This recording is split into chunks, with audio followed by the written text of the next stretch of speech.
UX Podcast is funded by me and Per, together with contributions we get from you, our listeners. If you'd like to contribute, you can do so financially, but also as a volunteer. We'd love your help to make sure we get our transcripts ready and published for each show in good time. So raise your hand and help us by emailing uxpodcast@uxpodcast.com. UX Podcast episode 226.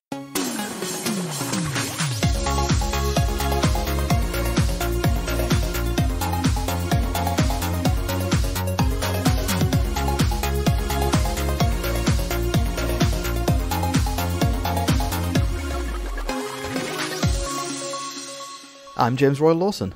And I'm Pat Axboom. And this is UX Podcast, balancing business, technology and people, every other Friday from Stockholm, Sweden, with listeners in 190 countries around the world, from Guadeloupe to Sri Lanka. Oh, I like the sound of Guadeloupe. Mike Gorgone is here to tell us how a group of people can create more amazing and incredible work when collaborating together in a non-judgmental and supportive manner than any of those individuals could have created working alone. It sounds obvious, yeah? But how do we get to that level of trust and create a safe place where the collaboration really works? The answer, of course, is improv. Okay, and now I'm going to try and explain what improv is. You're going to improv what improv is? For me, improv is a form of acting where there's no script, and all the actors have to work together to create a storyline, and nobody can object to whatever anyone else is doing. You just have to go yes and accept what everyone else interprets as what you're doing or thinks you're doing. So basically, what we've just done now, trying to describe improv, I think so. Actually improv, because it wasn't scripted. But anyway, why don't we let the expert tell us a little bit more about it? So here's Mike when we caught up with him after his improv workshop at UXLX earlier this year. I actually think that your workshop is one of the workshops where people grow the most. They learn something about themselves that maybe they didn't expect to learn, or they do something they didn't expect themselves to be able to do. What do you think about that theory? I would say that's probably very accurate. Yeah. Especially since I had a few people today and yesterday talk about how they were really nervous at the beginning of it, and they don't normally want to put themselves out there, but they did, and they were really happy they did. One of the things that I like about the workshop, it's sort of a strength in numbers. So everybody's going to be doing exercises. So in general, nobody is kind of put on the spot to have to get in front of everybody. And so it's either working in pairs of 40 people, so we have 20 pairs of people kind of working around in the space, or circles of about 6 to 8 people. And so they know everybody is going to be trying out what they're doing, so they're not the only ones. And then I also try to stress the trust and support that improv teaches, so that everybody here is here to support everybody and help you in whatever exercise that you're doing. So I think that goes a long way towards people being more willing to be opening up and taking a risk to try something that maybe they normally wouldn't. Well, that leads into opening question, or opening-ish question. Improv's been around for decades. I grew up, and you grew up as well, with a kind of heyday of improv on Whose Line Is It Anyway? Right. Which was excellent fun. But how is improv relevant for UX design? Awesome question. And that goes back to about 5 years when I started going to UX conferences just as an attendee. And a lot of the people that were doing talks were mentioning things like, well, we're trying to be more empathetic. We want to listen more actively instead of listening to just respond. Or how do we be more non-judgmental of other people's ideas? We want to collaborate more. We want to be more creative. So as I heard them talking about all these things, the light went off in my head that this is all skills that improv teaches. So another conference later, a couple of people that were doing talks actually mentioned, I took an improv class. And it was really this great experience because they taught us this concept of yes and, where we're accepting people's ideas and building on them. And it was just like this amazing thing that I'd never experienced before. So once I heard that starting to get talked about, I knew I could marry the two together pretty well from that point on. And so I reached out to a friend of mine Jim Carwish, who's in Atlanta with me, and he does corporate training with Improv. And I called him up and I said, "Hey Jim, we need to get together because I'm seeing a pattern here from the conferences I'm going to, where I think UX and Improv really would meld together really, really well." So we got together over lunch. I told him what I'd been hearing, and we listed out the topics that the skills that had been talked about. And from there, we matched up a whole list of improv exercises that cover those skills. And then we kind of ordered them in a way that we'd start off basic, have some really fun opening exercises to get everybody's nerves out and get them laughing and get them loosened up, and then start with those improv basics of listening and agreement and yes-anding, and then that building into growing other people's ideas and building on each other's ideas, and some exercises to kind of show the people that are at the attendance of the workshop that you are creative, because a lot of times most people think of creativity, they think of painting and visual and sculpture, the very artistic type things that you normally think of, but I like to show them that you are creative. And we did a really cool exercise today called Open Your Hands. And so I'll have everybody walking around the space and just in random fashion, and then I'll tell them to freeze. And I tell them to open your hands and imagine some object falling out of the sky and landing in your hands, whatever it is. It could be big, it could be heavy, it could be light, whatever it is. Have it land in your hands, and then I want you to look at it and really see it, see all the detail about it. Is it heavy? Is it light? Is it alive? And really see all the details. And we'll go through about 4 rounds of that, and at the end of it, I have some people volunteer, like, what dropped into your hands? And one of the people today said that a little tiny man dropped into his hands out of the skies, and he was speaking in a little high-pitched, squeaky voice that he couldn't understand, but he had shorts on and he had a T-shirt on, and the T-shirt, I think it was white, but it was empty, and his hair was blonde, and so he described all these things. So at the end of the exercise, I want to point out, I was like, okay, you guys all may have thought, oh, I'm not necessarily so creative, but look what you guys just created on the spot, in the instant, without any prompting, out of nothing. So I was like, you are all creative. Remember that. So I think when he starts describing these exercises, I just start flaying through my head as well. Yeah, exactly. So what did you have? What landed into your hands? A brick. A brick. Okay. Well, what kind of brick? What color was the brick? It was orange. Orange? The most boring brick of all. I was wondering, why is it so boring? Was it heavy? Did it have like the 3 holes in it? Didn't have any 3 holes, no. Was it old brick? Was it a new brick? Old brick. Was there any of the mortar still around it or anything? No. Okay, it's clean. Clean. Yeah. So, yeah. A new brick.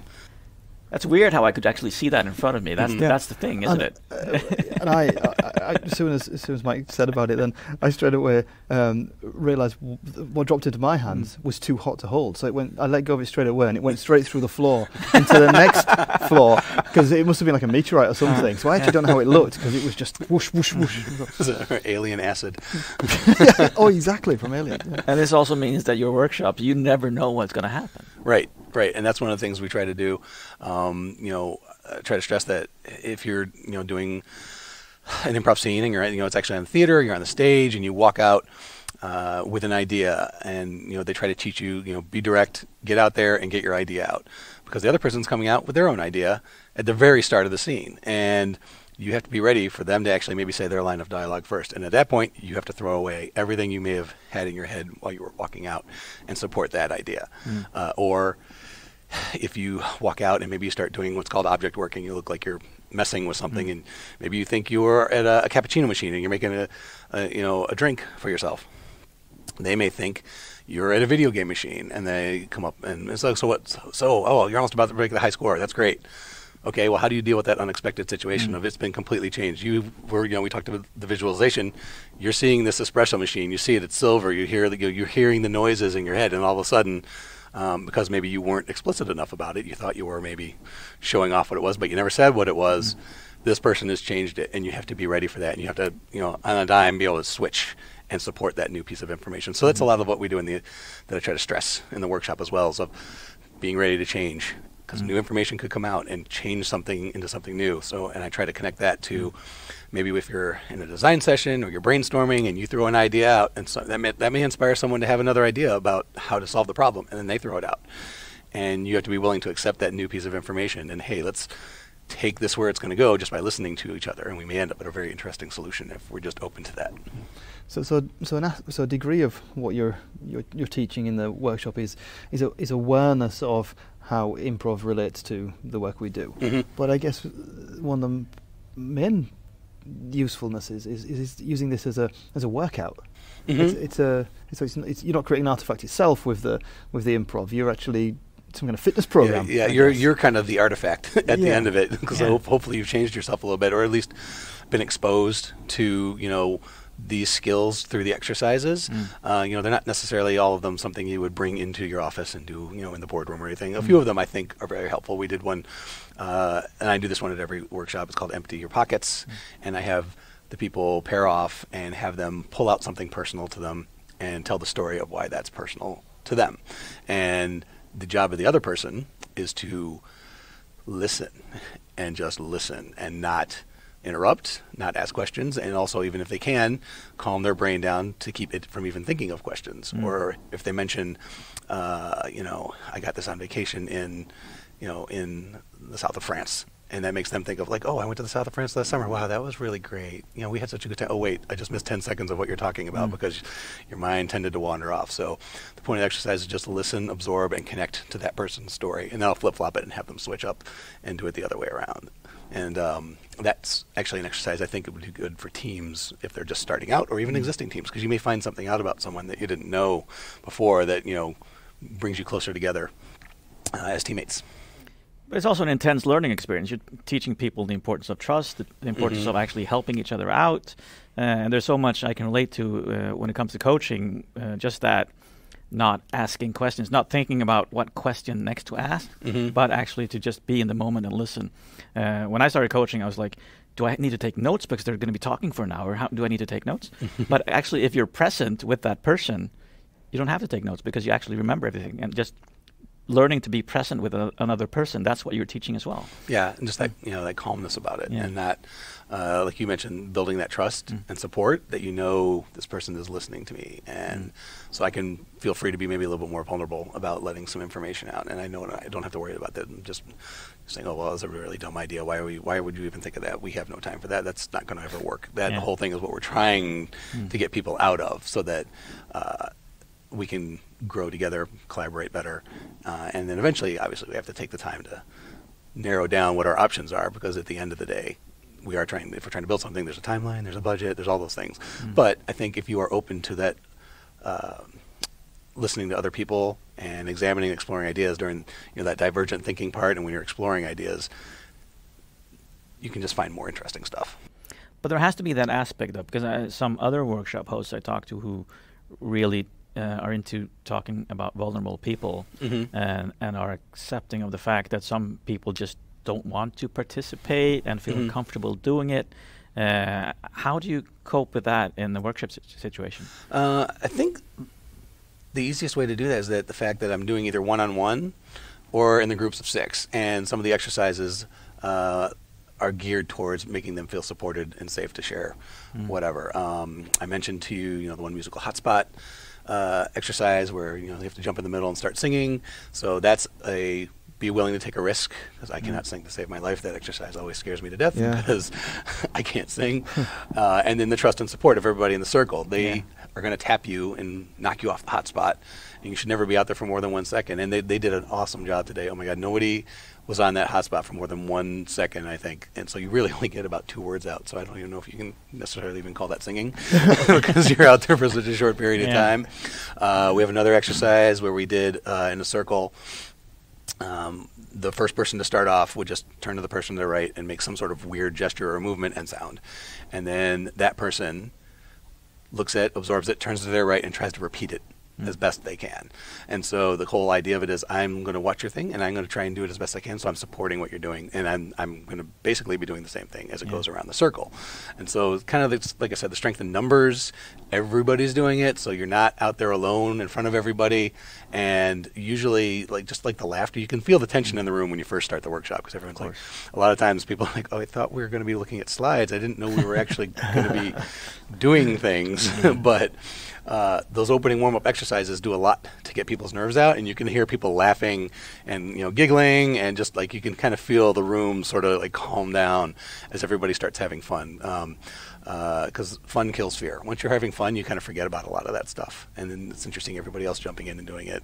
It just kind of, the momentum pulls you along. Yeah, it makes it more an inviting environment. And it's safe. It's a safe place to go do whatever. I was like, you guys are here for a reason. You want to have fun and learn and get out of your comfort zones. You're not at home, and so why not be a little crazy, be a little goofy? But it's hard not to feel like you sort of also get competitive. Even with that, just that, what fell out of the sky, and all I could think of was a brick, and just the realization of that was so boring. Somebody thought of a small guy falling into his hands. Why couldn't I think of something more not better creative than the brick, more creative than the brick? So there's that aspect of it as well. But you have to realize then that there is no failure, there is no competition, but everybody accepts it. Yeah, so. and that comes from I try to stress the whole non-judgment aspect of it. It's not only the worry of other people judging, your idea, but really even more so you judging your own idea and keeping yourself from jumping out there because you're worried of looking, goofy or dumb or the line you're worried about giving isn't going to be funny or creative or interesting. That's like the biggest hurdle people who are learning improv have to get over. They have the expectations you put on yourself. Exactly. Really worrying about how other people are going to perceive it, because when they, first started taking classes, when I started taking classes, they're really like, we don't want crazy, wacky characters. We want you to start with grounded, real people who exist, in the world, and then we will find interesting little quirks about them, and then we'll explore those, and they'll do what's called heightening, and that's where you try to make more of what's going on. So if you sense something about the character, like they have they erase a lot, they always making a lot of stuff with the pencil, and they're always erasing it, trying to make it perfect or something. You can do that. If this person erases everything they're writing, what else are they constantly metaphorically erasing? There's other things they could do. Maybe if they mow the lawn, they're always kind of redoing the lawn a lot because they just, this isn't perfect, so I got to, go, I'm going to mow it again. They're mowing it 20 times in a row, something. So you can find ways to heighten and explore those little idiosyncrasies that, the audience will recognize. Oh, that's the guy who lives next door to us. He does that same thing all the time. Right. And those kind of characters and laughs that you get are much more satisfying, at least from the improviser side, than just go out and being wacky, crazy character person. Because it's also hard to keep up that character, that high-level energy, crazy, wacky character, if it's like a 30-minute show, that you just can't do it. So it's always better to start with realistic characters, realistic situations, and then just start to explore them. So it's a little bit of a slow burn to get up to the end of the show. And then at the end of the show, you can go to Crazy Town. So as a designer wanting to try this out, what do you recommend?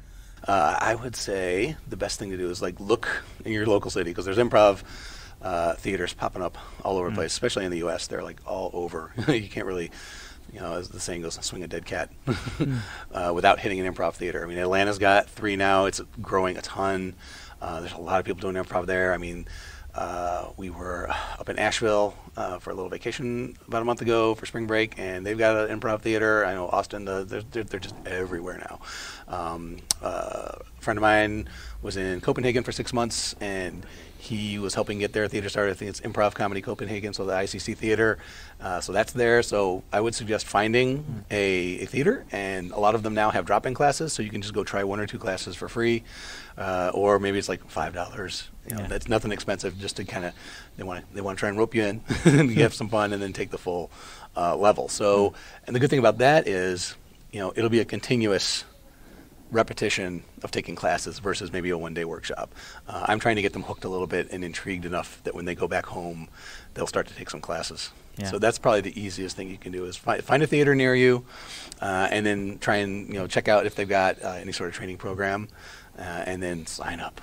Are there any? Is there something I could do pretty much straight away with my team though? I mean, is there any kind of entry-level exercises that might be useful and fun for us to do, like quarter of an hour on a Friday?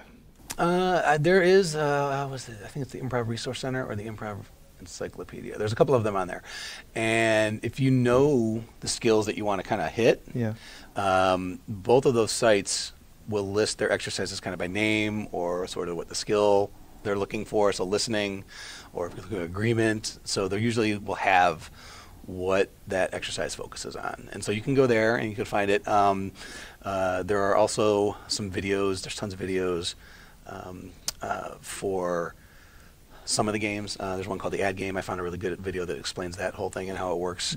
And that's kind of a little bit more of an advanced one after you've kind of sort of had the basics to move on to. But yeah, there's definitely resources out there. So if you know what skill you want to work on, you can look up improv exercises.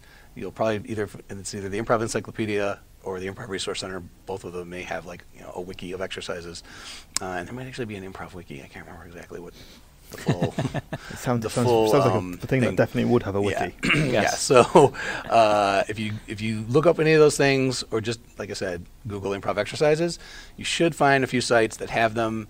And if they don't break them down by the skills they teach, within the description it will say what it's covering. And so if you know what you're looking for, you should be able to find some basic introductory exercises that you can run. So more Googling to do. We'll put those in the show notes, obviously. Yeah. What would an exercise look like if you tried it on us? Okay. All right. Well, how about dear. Wasn't enough for your brick. The brick was not enough. You want more. Awesome. So let's do the last word response exercise. Okay. And in this exercise, either one of you can start, and you'll just kind of keep going for a little bit. But you'll just give a regular line of dialogue. Again, it doesn't have to be funny. It doesn't have to be crazy. It doesn't have to be, what you are worried about maybe being super awesome. It could be, I went downstairs and I got the mail. And then you would respond with, mail is what I really dread getting because all it ever is to me is bills and advertising.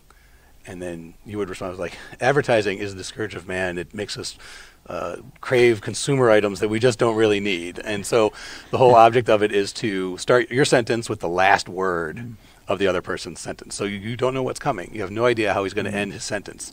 So you have to be ready to take that word and then absorb it and then use that as the first word for your sentence. Okay. So if you guys want to give that a try. Who's starting? Either one. Who wants to go first? I'll go first. Okay. And it'd just be a simple, straightforward sentence. So go. I drew some money out of a cash machine. Machine is something I'm scared of because it's not human. Humans are nice and cuddly. Cuddly is how I think about my dog. Dogs sniff things. Things get lost in washing machines. Machines are going to take over the world. Scene, we'll call that, because like that was a really nice way to we kind of around the circle of you worked your way back to machines. So that was actually really fun to see. We'll do some word association. What was the what was the skill that was focusing on? Listening, right. Obviously, listening and getting his complete statement, and then dealing with an unexpected suggestion. Right. So you don't know what the last word is going to be. So you can't really be pre-planning your sentence. Apart from the first one, of course. Yeah, apart from the first one, yes. Yeah. But after that, you are completely dependent on whatever that last word is, and you have to create something based off of that. You can't be pre-planning your whole sentence, and I'm just going to tack whatever that word is on in the beginning. And so you have to be quite fast. I assume that's sort of the point, that you can't wait and think for it. Yeah, I prefer them not to think, because once you start thinking, that's when you get into that zone of like, okay, that's not a good idea. Exactly. That's not a good idea.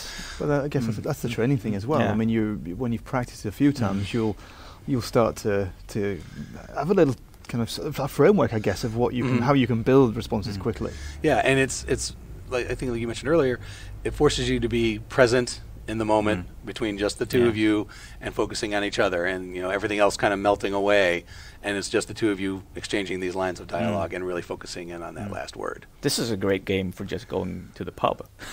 Yeah, actually, I can see us doing it tonight. Well, the family when we get home as well. Yes, exactly. After a while, it may just be end up being a lot of slurring that's hard to decipher. Yeah. Or you just it just spirals down into beer. One more. If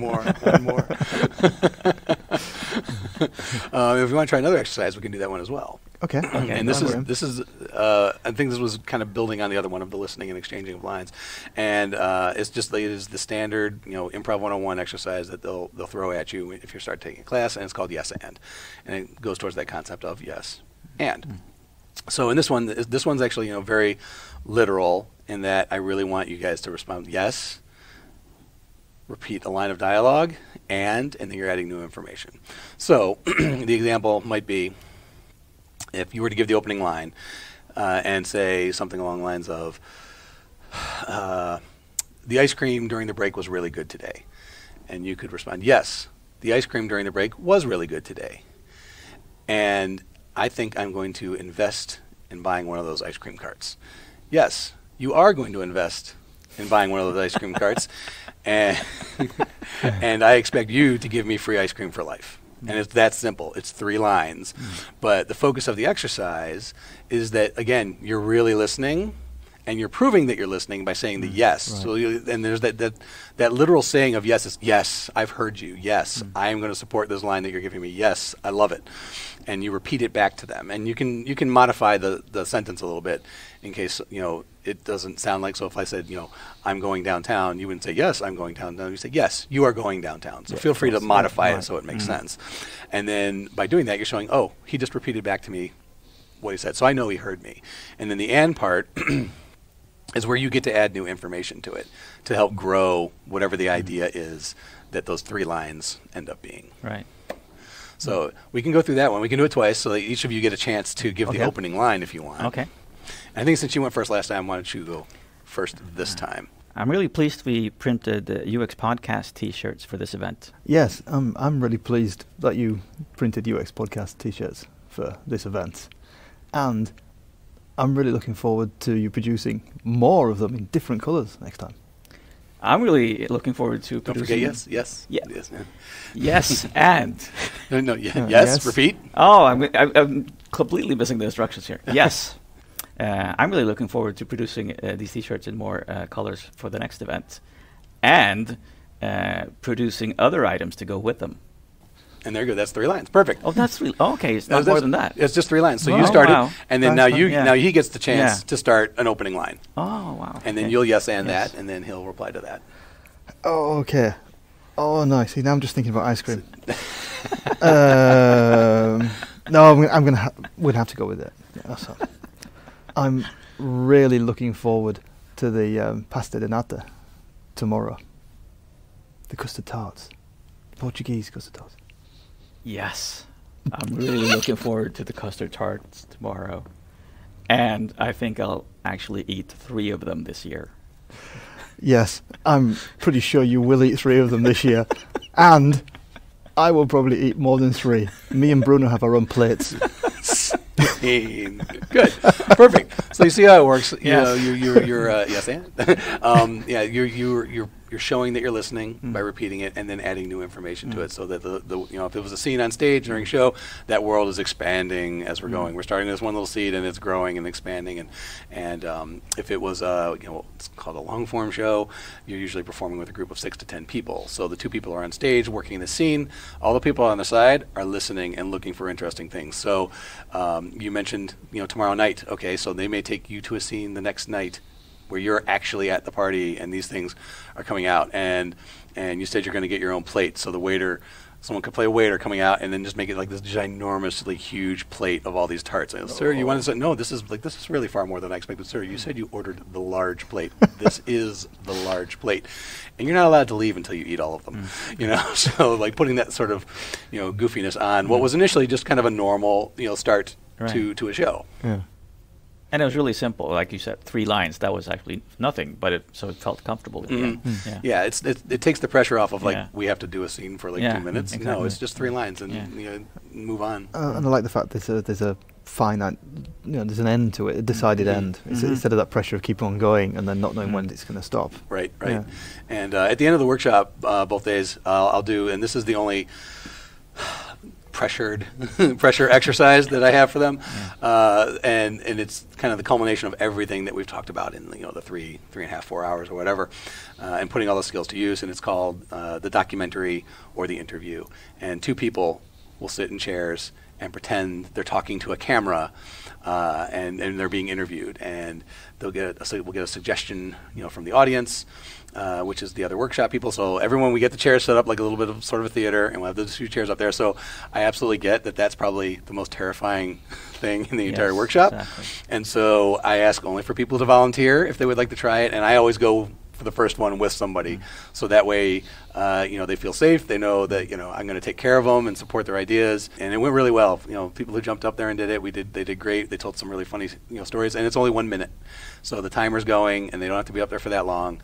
And everyone who did it, when we got done, I was like, so did that feel like a really long time? They're like, no, it went by really quick, actually. I was like, see, when you're in that present moment and you're just exchanging the lines of dialogue, it goes by really fast. And when improv works and you're in it, you almost feel guilty because it's like, wow, this is actually, wait, this is going too easy. This is really well. I don't understand why this is working so well. This should be harder. Yeah. Why isn't this harder? And then, of course, if you get in your head, it can go south. But I've had those moments where I'm like, wow, this is actually really easy. This is like an easy conversation, and I get what my character's thinking. I get what their point of view is, and I'm just filtering everything through that point of view. And this is really a lot of fun. Oh my gosh!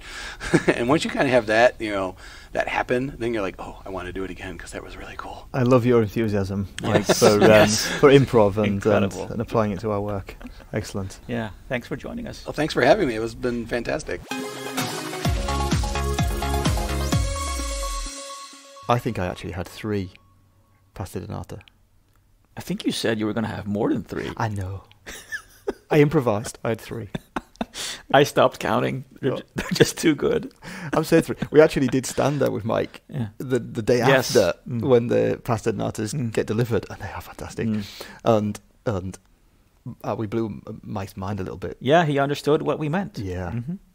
Anyway, improvisation. I mean, just listening back to this, because it's been a few months since we recorded it, and listening back, I couldn't help but enjoy it again, to feel kind of how much fun it was doing a little bit of improv in the interview. This was one of the few times when we listened back to the episode together, when we were sitting here laughing. It was so much fun. And you also you have to sort of listen to Mike, what a fantastic teacher he is, and how he really does make you feel comfortable.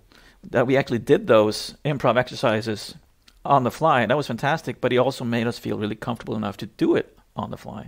I mean, we knew he was going to throw at least one improv exercise at us, because we talked about it before we started recording. He was threatening, but we didn't expect him to do 2, and we had no idea which ones he was going to throw at us. So it was really good, fun, and I just love the throwback to childhood, I guess, that you used to do all that free form creative thinking, that you didn't even realise you were being creative in your play and thinking. You were just making stuff up. Yeah. And the combination of making stuff up, as well as trusting the other person to carry on, to support you, and to play along. And you're with people that you can trust. Yeah. I think that's part of it, though, because there's still that. I still think, I really want to do this more often. I wish I would go to a class. But there's also that part of me that feels sort of wary and afraid, and how's this going to go? And this was a good reminder. I think I have to listen to this show more often. It's such a good reminder that the teacher is there to help you and help everyone feel safe, and make sure that everyone else helps you feel safe as well. So I mean, there's that, and it's all the exercises are designed as well to make you feel comfortable. We commented on that. So you have 3 sentences. You know it's going to end. You know it's not going to go on forever. It's structured. It's reassuring. Yes, exactly. Yeah. So the team building aspect of this is fantastic. Yeah. So I'm thinking, when you've got a long workshop, long meeting, why not just throw one of these into the middle? Exactly.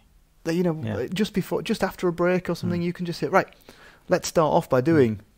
Then we like Mike encourages us, go to Improv 101 or whatever, just Google something, find one thing that you can do, just to kind of get stuff rolling, get stuff back in again. Actually, on the dinner the night before, he had done one of these exercises at the dinner table, the one empty your pockets, and I took off my ring and talked about that a bit.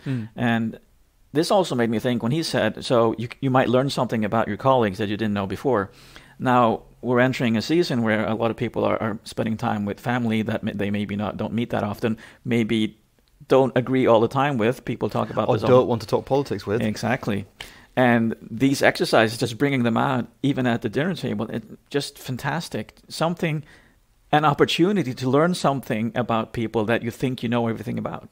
Or a spontaneous conversation that you maybe wouldn't have ever had if you'd just been chatting regularly without the kind of improvisation tools to help you along. Right.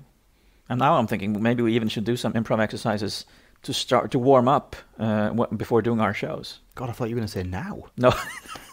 I'm done with improv today.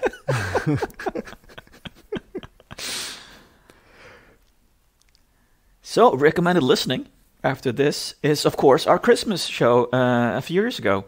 Episode 174, the UX Podcast panel game, where we Improvise. Yeah, we had 2 guests and Jonas Söderström, who was our quizmaster, host of the show, and we spent a full episode improvising. That was competitive and great fun. It was so much fun. Thanks for listening. Always a pleasure. A quick reminder, you can contribute to funding UX Podcast by visiting uxpodcast.com/support. Remember to keep moving. See you on the other side.